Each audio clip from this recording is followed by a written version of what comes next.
Finally दोस्तों फिर मेरे वीडियो में आप सबका स्वागत है। जो मेरे चैनल को सब्सक्राइब नहीं करें सब्सक्राइब करें। भोजपुरी का हर एक खबर सबसे पहले मैं आप सबके बीच लाता हूं।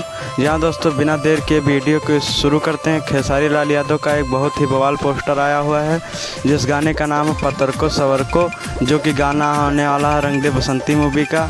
यहाँ दोस्तों उस गाने को गाए हैं खेसारी लाल यादव ने, इंदु सोनाली और संध्या सरगम ने, जो कि वह गाना होने वाला रंग दे बसंती मूवी का, जो कि कल सुबह आप सबके बीच में रिलीज़ हो रहा है 6:30 पे आप सबके बीच SRK म्यूजिक के यूट्यूब चैनल से रिलीज, जो कि गाने को रिलीज़ कर दिया जाएगा। जी हाँ दोस्तों, आप सबको एक जानकारी मैं और देना चाहता हूँ। खेसारी लाल यादव का अनंता म्यूजिक से एक सॉन्ग आने वाला है जिस सॉन्ग का नाम है होली में हल्ला कर दे हम।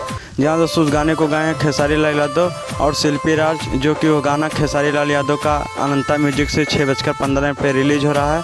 जहाँ दोस्तों मेरा वीडियो आप सबको पसंद है तो ज़्यादा से ज़्यादा लाइक करें, कमेंट करें, शेयर करें, सब्सक्राइब करें। फिर मिलेंगे नए वीडियो के